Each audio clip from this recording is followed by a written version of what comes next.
Hello everyone! If everything is okay, we should be live now, which was a challenge today as well. So I'm excited to be here at the clavichord again. Missed this instrument a lot. I didn't play a lot clavichord lately since obviously the arrival of the pianoforte caused some tension between me and the clavichord, and we're going to fix that. So I hope the audio is okay, that everything works fine, not like last Monday, and so that we can have a wonderful time together. I'm looking here at the chat. Okay, John writes, we have audio. Great. So Graham is here. Great, from Australia. 6:30 he told me. It is now there. So early birds in Australia can have a live stream here from Europe with Bach. How cool is that? Tom is there. That's great to read that. The audio is great. So I was a little bit nervous, I have to say that. And I switched programs. Let's not go too technical here. So far everything is fine, Ron says. That's great.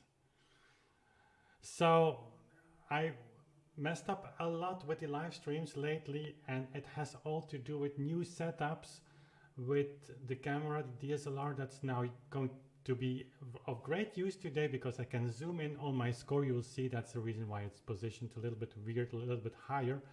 And I'm not using the microphones that I'm normally used to record, but just other microphones. So I kind of ripped the whole setup apart, and that's what it is. So I also misscheduled the live stream of today at 5 p.m.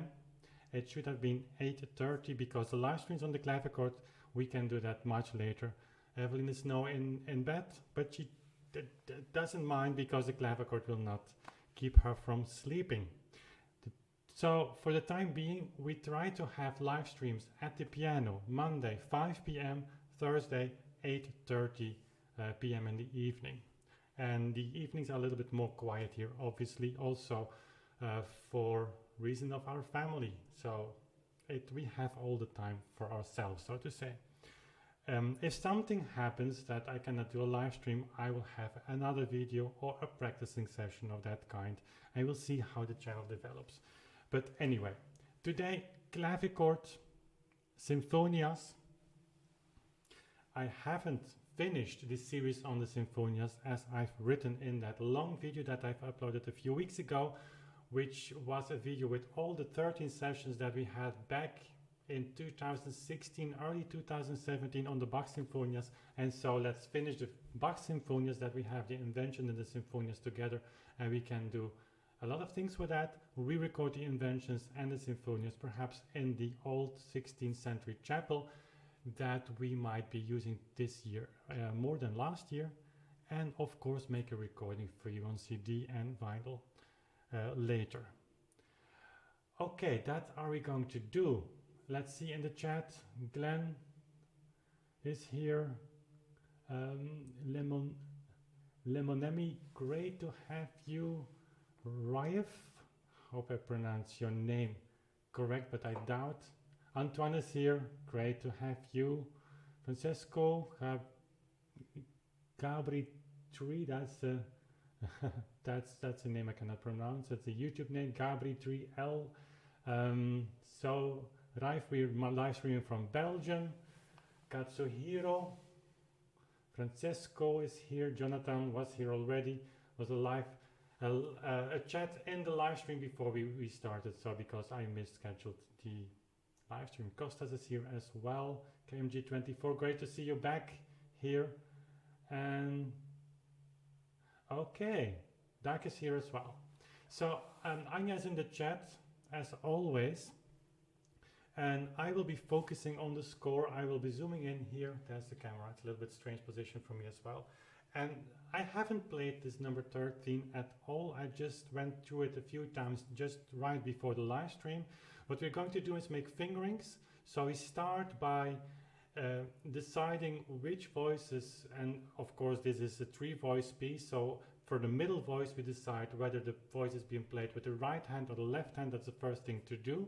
See that we make logical divisions there, and then start to make fingerings for the right hand and then for the left hand, and then see if we can maybe finish the piece today in the first format. And at the end of the live stream, I'll come back to you in the chat. But I know you'll always have a great time in the chat, and that's a wonderful thing. These live streams, I think, are very special because we kind of virtually meet with each other. Okay, if that's fine for you, we are going to practice. Unless something is really on your mind, I'm just looking at the chat now. But having the chat together with practicing and doing these stuff, that's difficult. Okay, Dave, wonderful channel, thank you. Okay, and if you have questions, leave them. Anya will write them down if I miss them, or just ask them again at the end of the live stream. I'll come back. We will try to time these sessions, so it's we are 6 minutes in now. Let's see, 9:15 here, so in about 40 minutes that we come to a close, unless we are very inspired, and then we continue, of course, because the night is for clavichord music. Okay, there we go. I just switch the microphone to this position, and then something magic will happen. I'll zoom in on the clavichord like this. So you won't see my face, but that's it.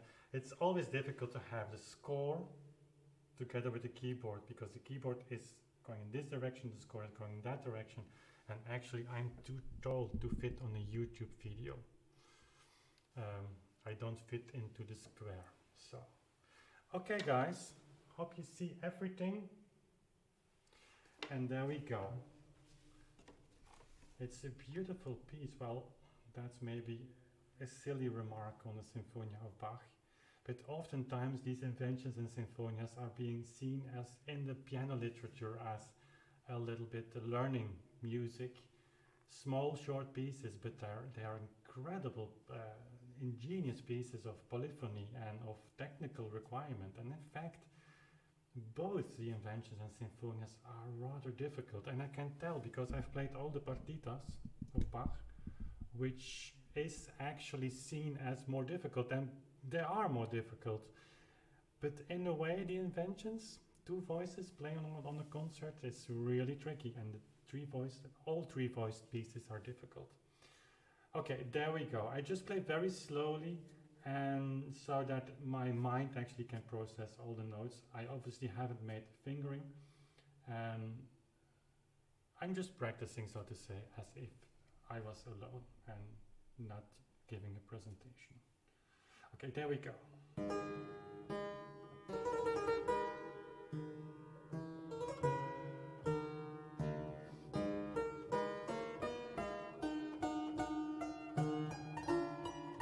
So here I take this in the left hand, the middle voice, obviously.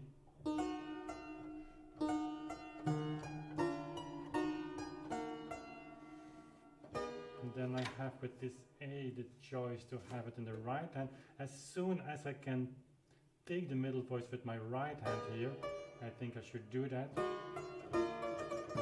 This division should be logical because you have a voice, of course, obviously, and so every voice needs to be singing. And the more logical the division between the hands is, the easier it is to forget these changes. Ideally, they fall in with an accent. Which here is the case. You have this voice.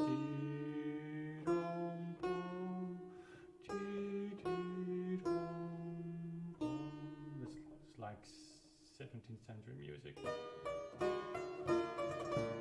That middle voice, I mean. Okay. That can be taken in the right hand.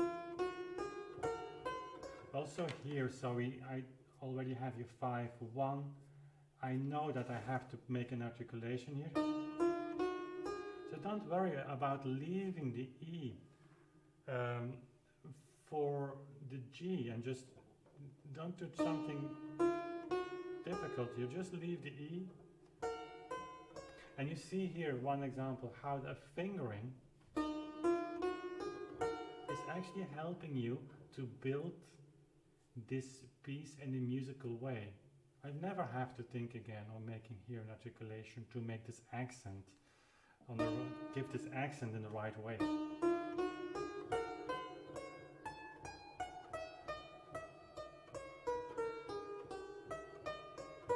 I think I'm going to need my left hand here.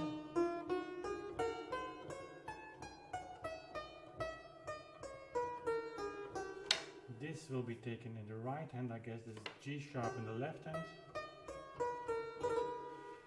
The reason why I doubt is that I see this entrance here. Let me check if you see that. Yeah. So I'll just put the microphone a little bit out of your way. So this entrance here, I need to go a deep, I mean, that's quite a distance. So if I keep playing with my left hand, helping my right hand out, so to say, I have to jump. And I don't like to do that, certainly not on the clavichord, because if you jump on this B, you need to give that note a little bit energy to jump to that A, and we will hear that. So I'm not going to do that. Let me just hold the right hand here, and then play all sixths in the right hand like this. Which is a technique often used. Okay. And then you have the left hand free for the entrance here. Okay, and then we come to a place where we have 4 notes written actually on the upper stave and 2 on the lower one, which is, if the manuscript would show that, and I don't know, it's a way that Bach would have wanted you to play that. So if you have an original manuscript, and not always, but as a rule you can say that if notes are written on the upper stave, then they are for the right hand and the lower for the left hand. But sometimes, and that's a tricky thing with 3 voice pieces, they cross of course constantly, so it's not always true. But here I would say, since the right hand is making a jump or has a new motive, so there is a kind of articulation here between the A and the G, B, which is tricky when you have a group of 4 in the middle voice, and between the 3rd and the 4th 16th note you would have to articulate. So let's see if we can call the left hand to help the right hand out again. Yeah, that's tricky. Now, technically this is of course not so difficult to solve, but I'm thinking now in terms of what I will do with the interpretation. So obviously this is the motive in the middle voice that just continues in the normal way. But in the right hand you have to... It's this articulation that bothers me. And it seems to be a small detail, but it is by playing these 3 voices completely independent. So giving these 6 notes in a row in the normal articulation, at the same time phrasing here in the right hand, that you create this kind of 3-dimensional structure which makes polyphony great to listen to and clear to every listener. If you don't do that, it becomes kind of boring, because you are, as a musician, you have to tell the structure. You have to tell the story partly by making the structure clear. So what am I going to do here? I know what I do. So I keep those notes in the right hand, but I let the left hand enter on the C, which is a relatively strong part. So it's the 2nd beat. And by doing that, see if you can see that, yeah, I can free my right hand to reposition to the B, while the left hand just continues. And then naturally I get that accent. Listen.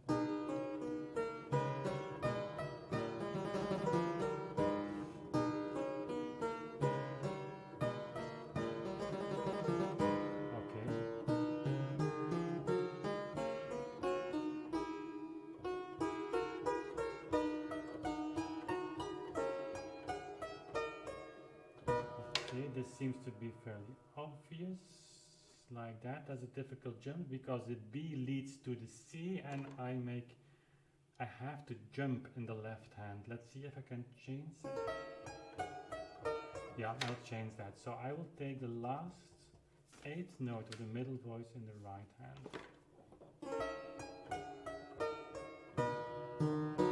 So if you're new to this kind of way of practicing, well, really thinking from the first moment on fingering and hand and division of hand, you can of course play it a little bit. I mean, you don't need to do that, but if you do this, in your mind starts to happen also something. You're actually diving really deep into the construction of the music by doing that. So you will, what appears to be a slow process, you will gain in practicing really quickly after this.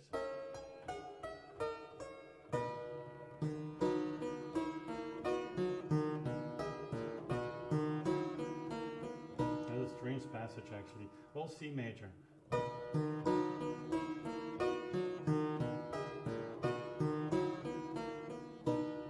And with this strange accent here.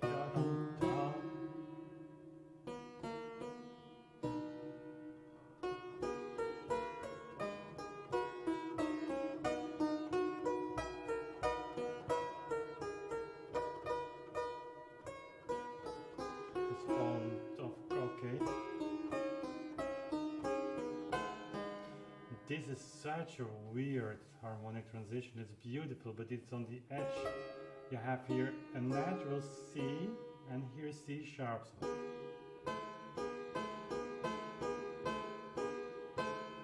I don't remember the term that we had in harmony class in conservatory for this. Of course, this Bach used both voices as lead notes, so the C sharp is obviously leading to the D, and we changed to kind of D minor here. And the C natural is also in this row, so you technically it's okay, but it sounds on the edge to me. And then,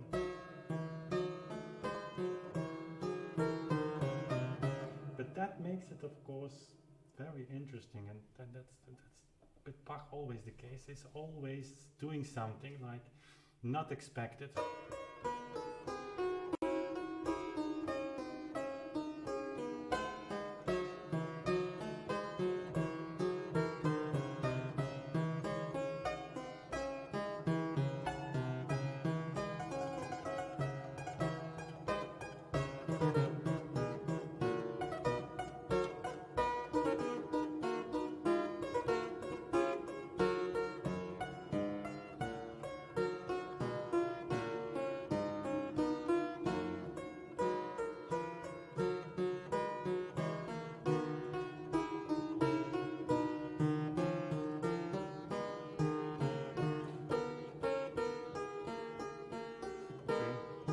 So you have a lot of syncopations, and with the entrance, so to say, of the 30-second notes, which are partly, well, you know, the question is with fastest note value, it's important to see what really is a note value structurally or ornamentational. Here it's a little bit in between. But still you need to articulate those 30-second notes so they have an impact of the overall tempo. And here you have clearly a 3/8 that's thought from a slow pulse, because you have all these syncopations that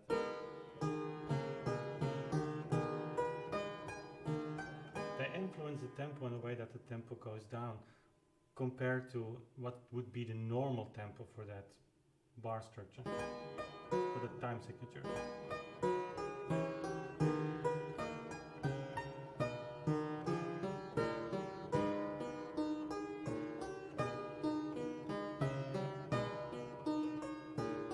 Also here, these new themes that he keeps inserting in this short piece, I mean, that's ridiculously complicated, and it doesn't sound complicated. I need to take the C with the left hand, and let's see if everything, because I should keep focusing on the fingering now and not play too much.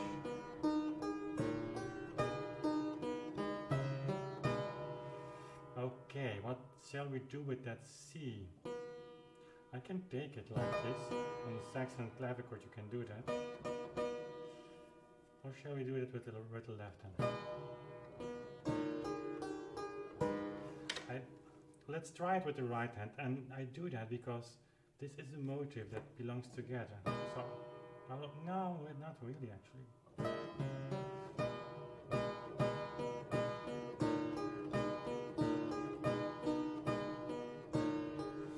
Well, we'll see how this develops. I take it in the left hand.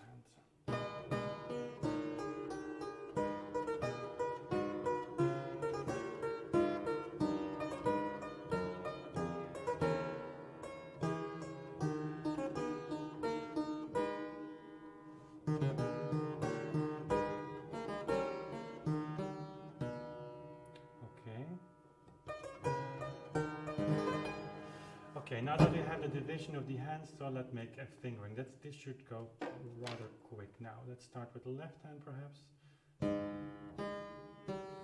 So the first note, tom,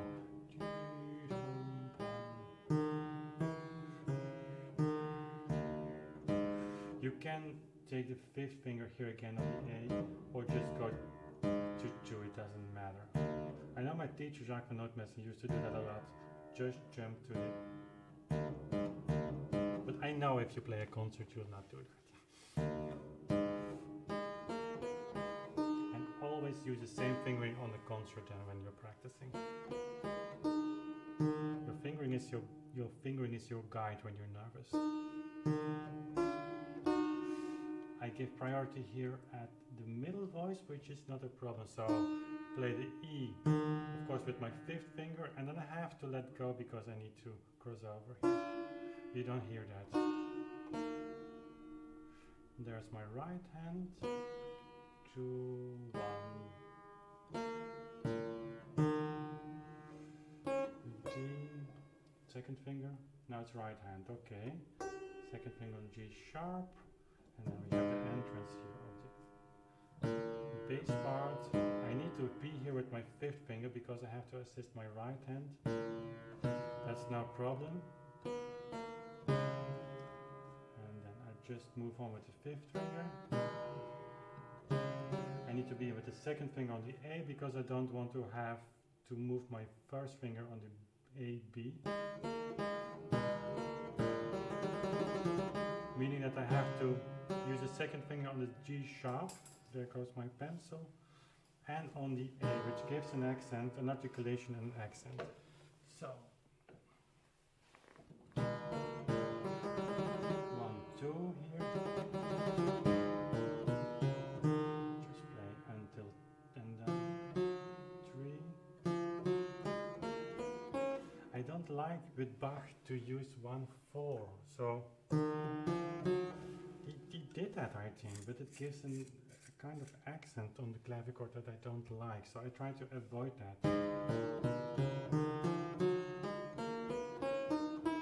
Normally what you do is try in a scale to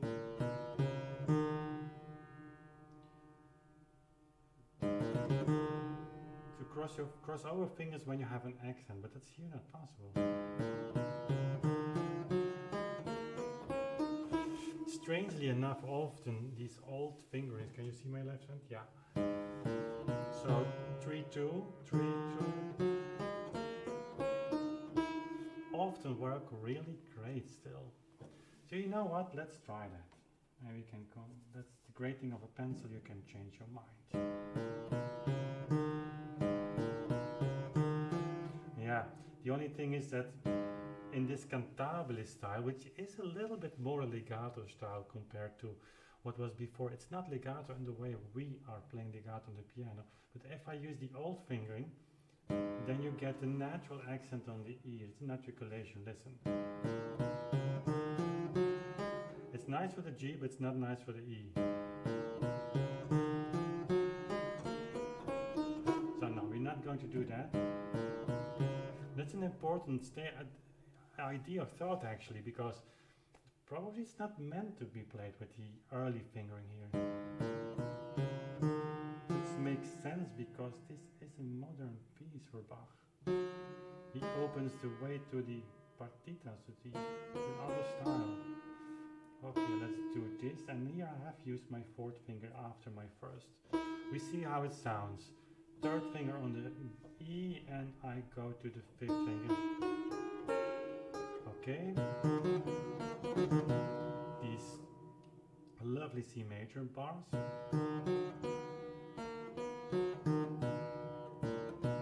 Okay. You open your hand, of course, for playing an octave with the kind of triad within, in between, but you end on the fifth finger. So how to avoid too much of an articulation slash accent here? I would typically play this B with the fifth finger again, but then you need to be very careful in releasing the note and going to the B and back. Let's see if we can do something else. I would use 5-4-5. That's a little bit cursing in the Baroque church. I'm not saying that it didn't happen. Let me say I wasn't allowed to use this fingering when I was in Amsterdam the first 2 years. But it's different from keyboard music than organ music. In a way, yeah, we talk about it later.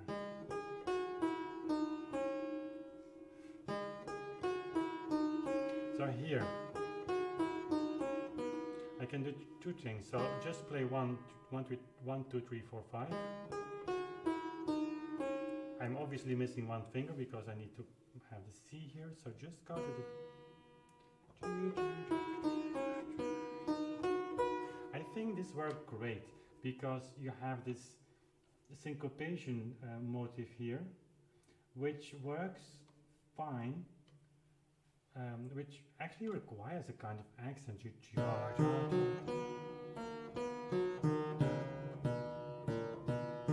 And so here you get a natural accent.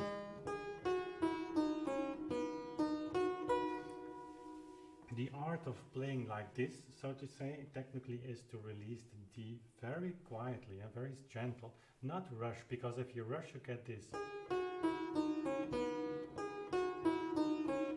It's what you often see with people apply for the first time kind of early fingering, so where you don't have a lot of substitutions actually, and certainly not here, that they are a little bit afraid of coming too late on the next note, but the delay is incalculated.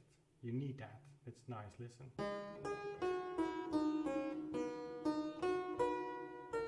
So I do know right now that if I release the D quietly as it should, that I will have always a nice accent on this motif.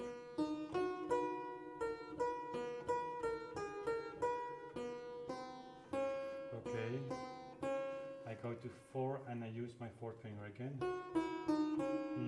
No, I will not.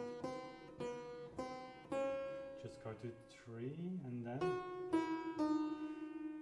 use my here with the first finger. No, not on the E but on the D. It's a little bit strange passage here. Okay.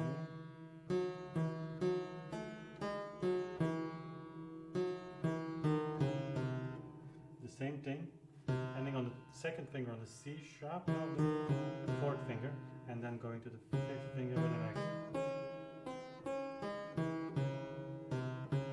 Having the fourth finger here again. So doing the same thing as here. So 1, 2, 4, 5, 4 on C sharp, 5 on the D. And then 3.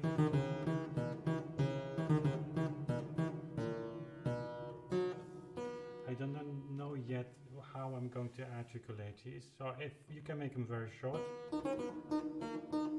or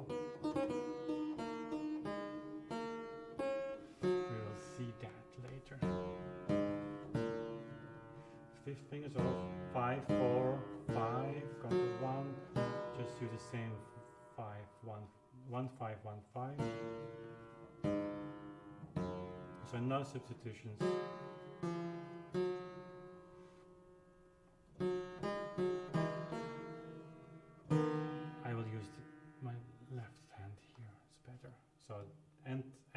to ta ti ti ti ti tom. Yeah.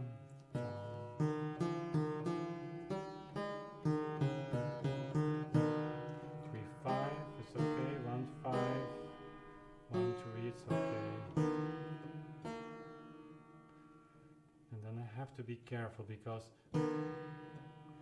I will reuse my first finger on the B and use the fourth finger. I would love to have this melody going on.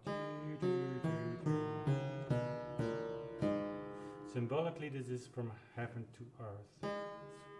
Every line, like an octave or longer line that goes down, is actually kind of symbolic version for God talking to humanity, to people, in this case to Bach. So I would love to have not too much articulation here. It's okay. 5, open my hand a little bit. 4 on the E.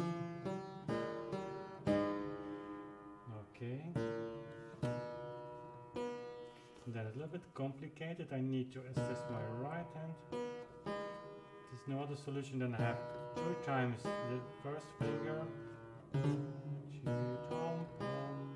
fourth finger on the D, and I need to release very gentle because I don't want to have a large gap here. That we will see when we play with the 2 hands together.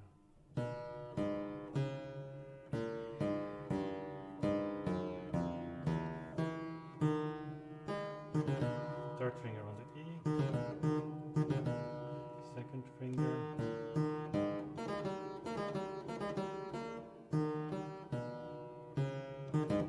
okay, now the right hand.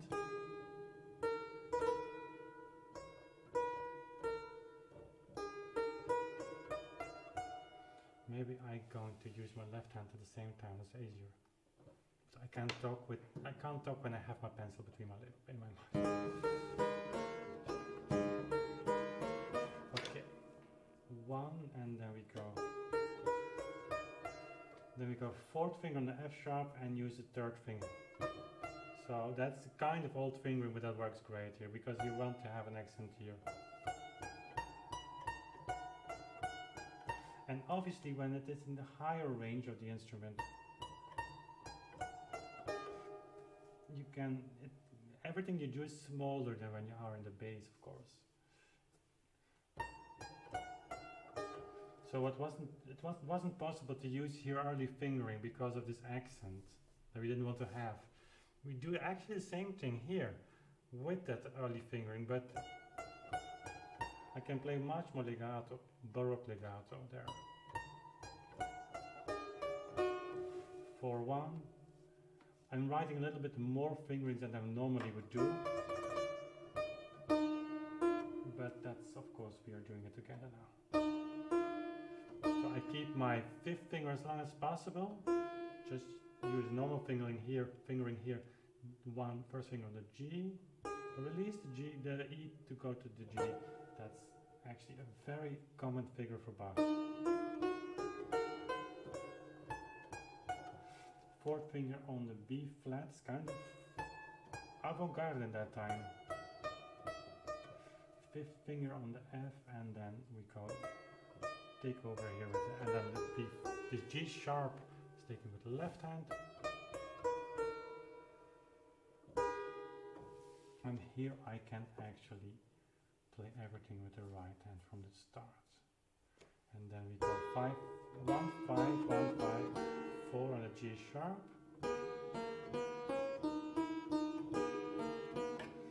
Here I'm going to use my first finger on the D. And then I release gently to go here to the B. Again, 4, and then just use the old fingering, early fingering.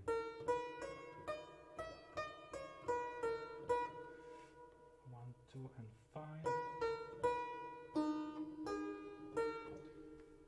Just move on with the 5th finger. Okay, what am I going to do there? Maybe 2nd finger. So anticipating on the fact that we're going to move upwards.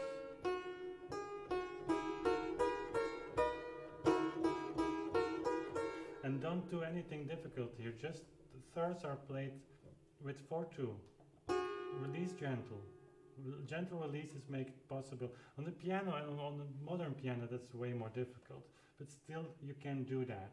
But maybe on the modern piano you would use 1/3, 1/3, but on a period instrument you don't need to do that. You can do that, but it's not necessary. So I start with 1/3.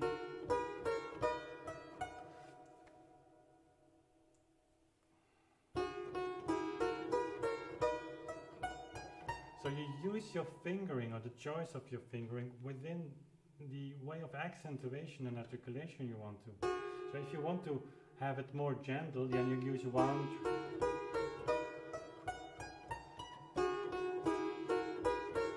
It's both, but it's possible. It's a choice. So 3/3. So that's the early fingering. So here I move my hand position to the 5th finger on the A. I end here with 3 on the F, and then I continue with 4/1, which works fine. 4/1 here. That's not so difficult.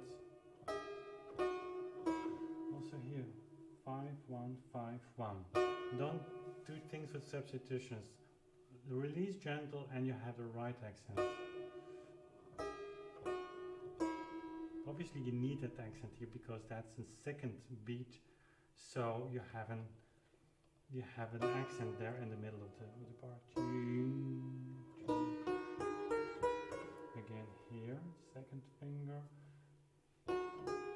4, 3, 4, and then 3. It's very nice actually. It feels good. 4/2. Use a 5th finger on the E. That's no problem. So just play my hand until the A and then go to the second finger and then 1. 3/1 on D A.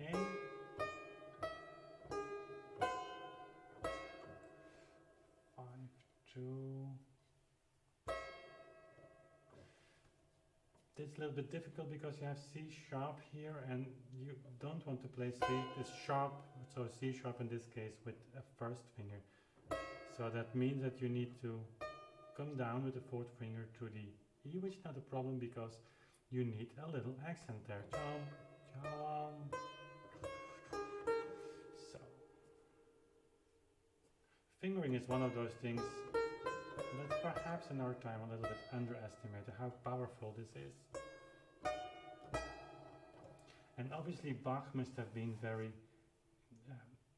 thoughtful in this as well, because if you read Immanuel Bach in his introduction, somewhere, I don't remember which passage, he says a good performance gets lost, it has a high risk of chance to get completely ruined by bad fingering. And he means it in terms of interpretation, I think.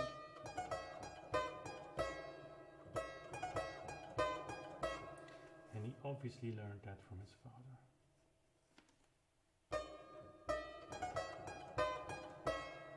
I can easily remove my, reposition my hand here.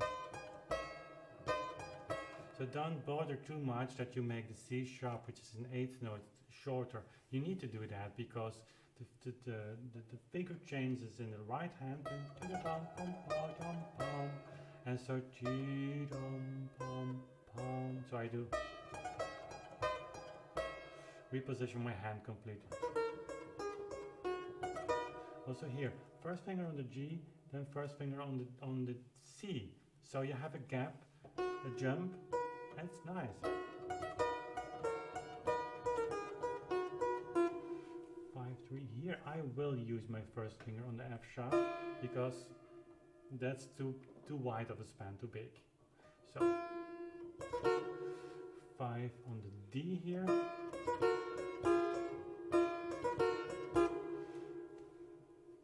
1, and then 3 sharp, that second finger on the B,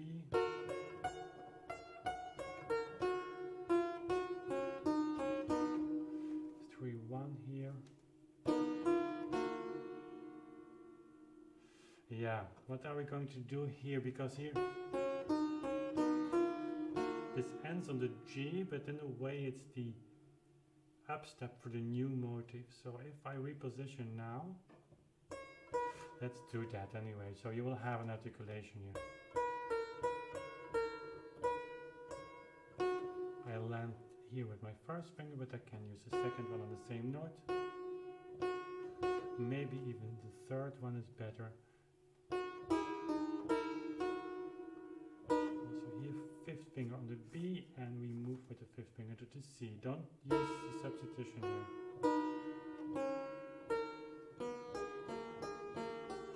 Also here, from C to B with 5, 5, 5, 4. That works perfect.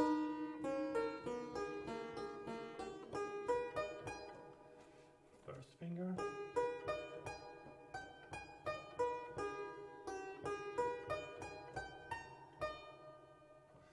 We land here actually with the first finger.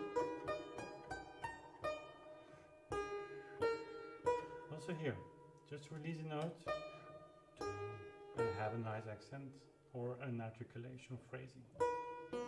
It's all the same.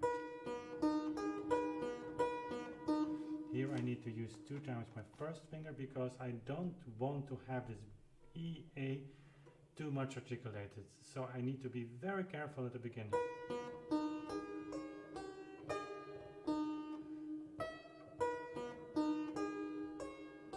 I keep my third finger here while I'm stretching my hand a little bit to the D, and then 5-2. That's no problem. Also here, 5, 5, 5. I end with the fifth finger and I can continue with the third. Use the thumb again on the F sharp. I always indicate that when I use my first finger on an upper note, because I typically will not do that. And here I go 3, 1, 5, 2. So on the G sharp at the second finger. And then I can keep my fifth finger and the upper voice and I go 4, 2, 4, 1.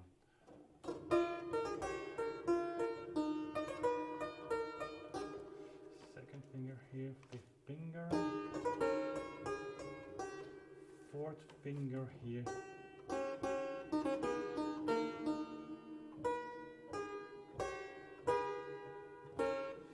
5, 2 on D, G sharp, 5, 3. Third finger.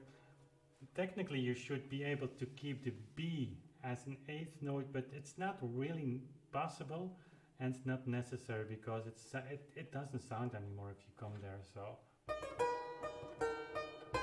okay, hope you didn't fall asleep while I was doing this. What time is it? Okay, 9:15 already. So I will zoom out a little bit, perhaps now, or what shall we do? Yeah, to see each other again. It's nice. And so let's just play it a few times, and then we can continue next week also. So we have 2 more to do with fingerings, and then we will continue to practice Sinfonias and the inventions perhaps also during some live streams. It might be nice to have some more music than only fingerings. But you told me that you like these intense practicing sessions with me making fingerings, which surprised me a little bit because I thought it was very boring. It's actually very interesting, but it's difficult to find a format in which we can share that really to its full potential. So let's see what this fingering does with the music. There is still one thing that we have to do, and it's awkward because I'm sitting with my back to you now. One thing that we have to do while we are playing to see that we get notice of every not movement, every motive or theme entrance, because that we really have to know, and it's no shame that you missed some because it's full of that. So that the structure should be in your mind. Okay, let's just try.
Do that again.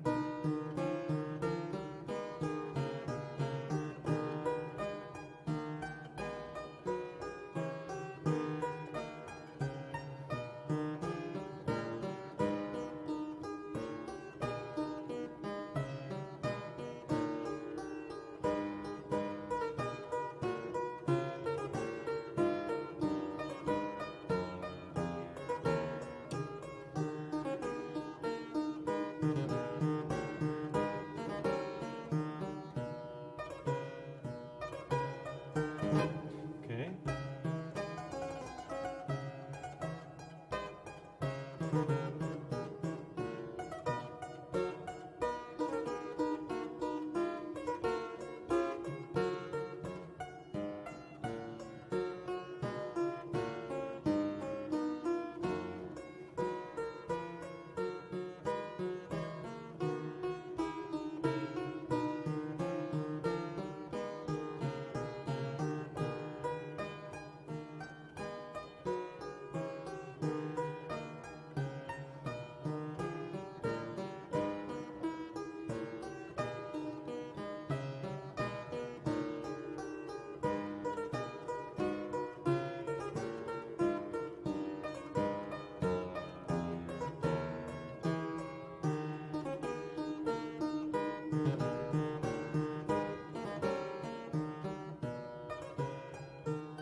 It's really complicated music. So many things are happening. It's unbelievable, actually. It's a great piece, and this theme, this motive, this comes in here. Where was it?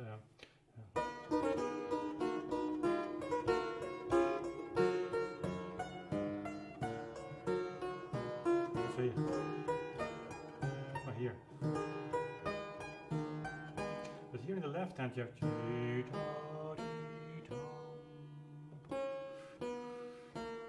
That's the opening theme, opening motive. With the left hand,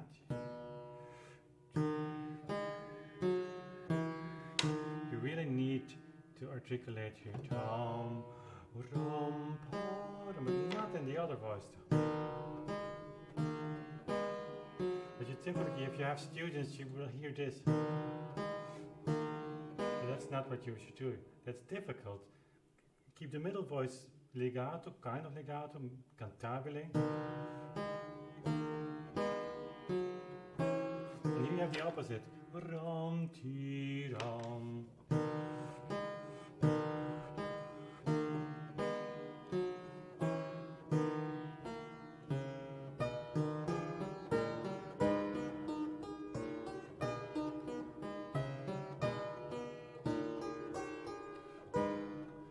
this theme of yom pom pom pom is in the middle voice. Jumping from the right hand to the left hand and backward. This is not easy.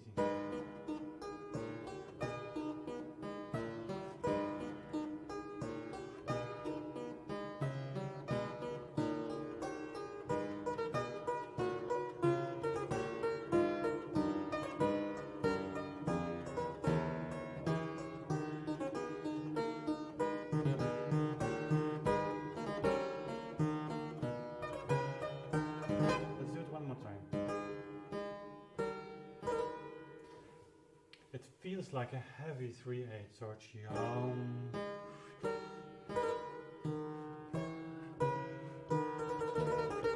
Also here have you chum, chum, so an accent on the second.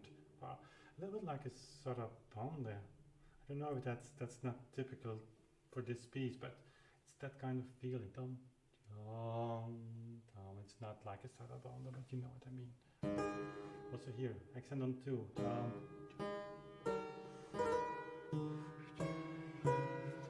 You can make it a little bit more pronounced.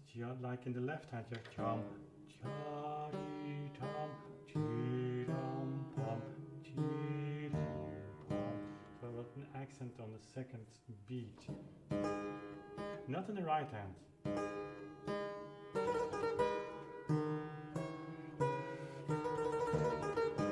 You feel how this starts to work and to build.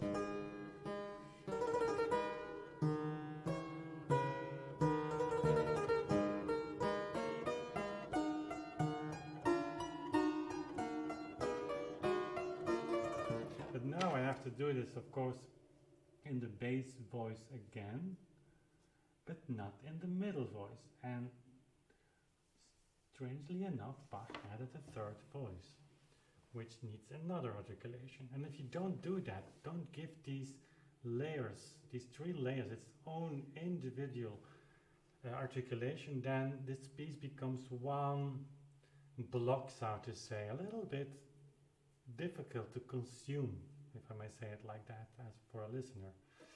It's extremely difficult here. Left hand in the lower voice accentuation on the second bar beat, middle voice on the first, and the right hand comes in with a kind of normal accentuation on 16th notes. Also here, left hand chom, chari, chari, and right hand just continues.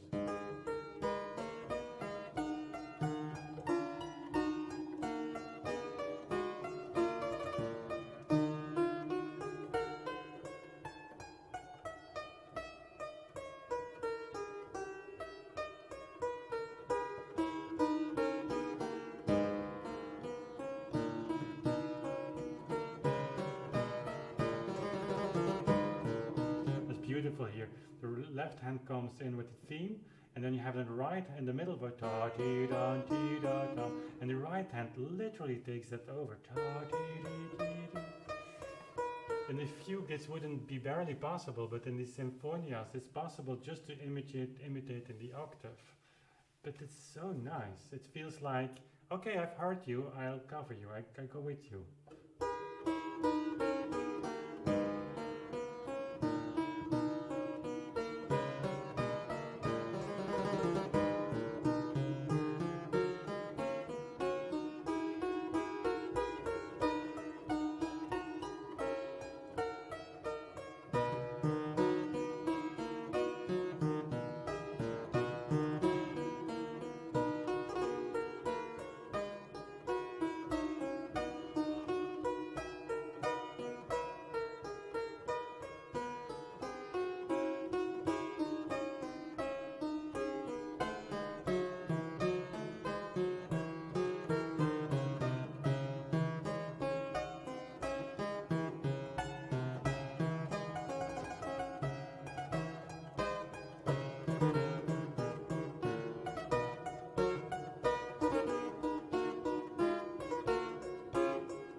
left hand here.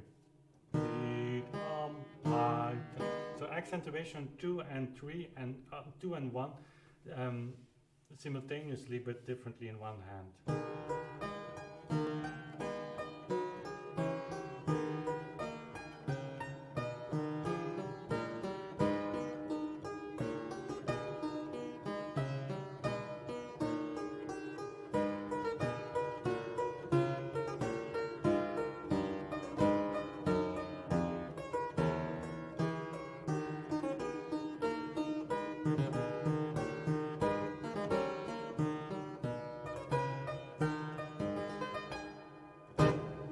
Okay.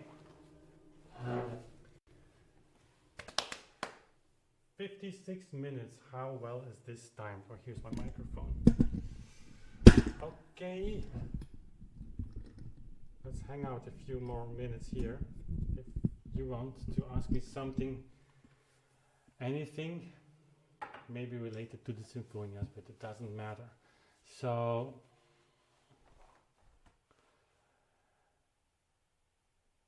I'm actually looking forward to doing these Sinfonias all over again. And you know, we were planning. I was in the midst. Well, with this pianoforte, of course, a lot of things changed here in my personal musical life, so to say. It's so weird, man, that this camera is so high. But anyway, it's what it is. And so I had to leave the clavichord a little bit, but playing on the clavichord again, it's like it's the same feeling as when I first played the clavichord at Joris Potvlieg's workshop this year, 10 years ago. That's like the sky opens and the angels are singing. I was talking to a colleague musician. I will not say who it was. I mean, it's somebody you know very well, I think, as a musician, but he plays the clavichord a lot, and he said we had a wonderful conversation on playing clavichord, and basically it is unexplainable what it is. This intimate, real, you're there with the sound, and it's hard to. He also said to me it's hard to explain to someone who's not familiar with the clavichord. So I'm really looking forward to doing these Sinfonias again, and these live streams. I'm so glad that it worked out today. Are wonderful because they forced me to focus. I mean, we have just together made fingerings for the Sinfonia number 13, practiced that, and it's not finished, but it's there to be played and to develop. So that's how great is that. John, I see your question. Have you settled on a tempo yet? Well, no, and for Bach, honestly, I don't think too much. To be completely honest, also for later music, I don't do that. It's just that the focus is on tempo research with Beethoven, Mozart, and these things that I check metronome marks, and certainly for the slow movements in that music, that's new for me. Well, few years. So I check these tempi with metronome marks, and we don't have them, so why wouldn't we? But you develop a kind of feeling for it. And so here I would say this pretty much is in the range of tempo that I think the piece can have, but there is not a reconstruction from notation or whatever. We can do that later. So a heavy 3/8 for sure, with the syncopations and the complex structure with accentuations on 2 often. So yeah. Andy Salinas, I just saw your message. You're the first time here. That's great.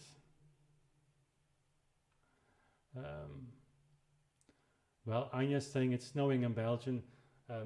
She hates the snow, so that's the reason she's very afraid that tomorrow we'll wake up with a white blanket. I'd love to see that again, but she doesn't. Jason, what do you think Bach heard in his head while composing? Organ, voice, string ensemble? I vote voice. I was about to answer that too, yeah. These pieces, these inventions and symphonias, they have in the title page that there are, I don't remember that from memory, but they're instruction pieces. So with a technical reason, but also to learn to play cantabile, and that's actually quite new in the time. If you go, for instance, a century back to Zweling, you will have much more Klaviermusik, so keyboard music, with much stronger articulation perhaps. And here you have this cantabile style, which was very much related to the clavichord. I mean, you can obviously play cantabile on any keyboard instrument, but the clavichord was new at those days, this one, the unfretted clavichord, right because of the dynamic possibilities, and also to be able to make accentuations not only by means of articulation, but also by means of dynamic differentiation. And that comes directly from the voice with singing culture. So yeah, you are in the time where opera becomes more and more important, and that leads to the later 18th century, of course. Okay.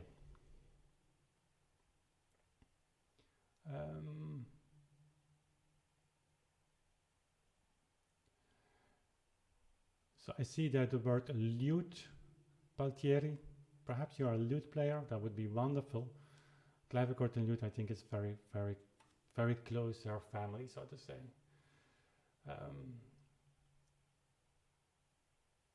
Listening to the cantatas put Bach in a different light for me.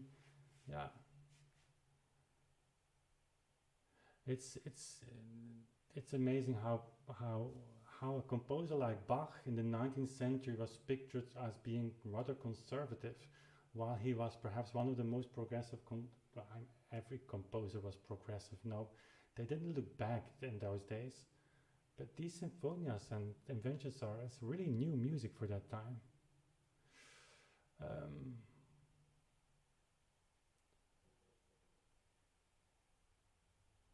And there's a super chat coming in. That's great. Thank you so much.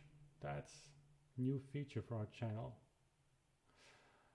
Let's see. Nathan, hello. Great.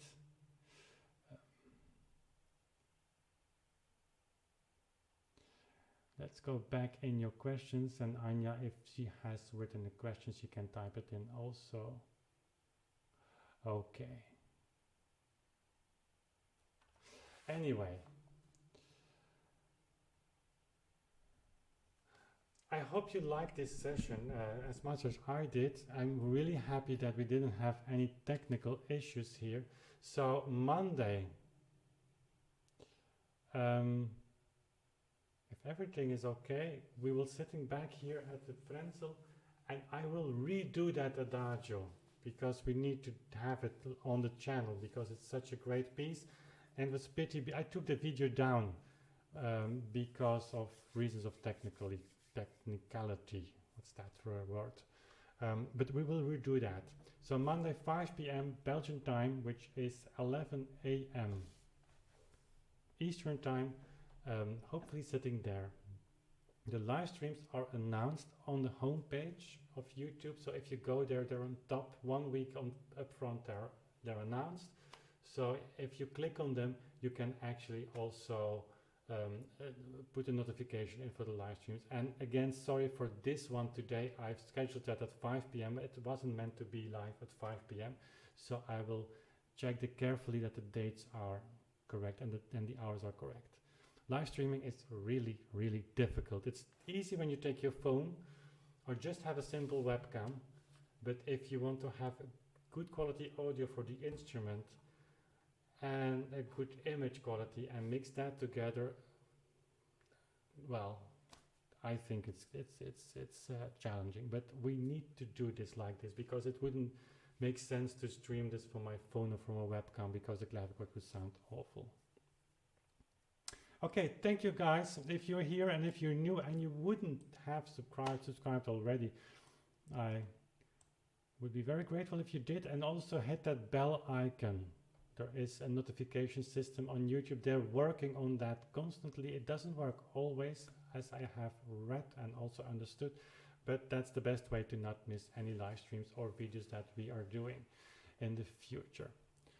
Okay, that was it for today. Hope to see you Monday again or for another video. See you later. Bye.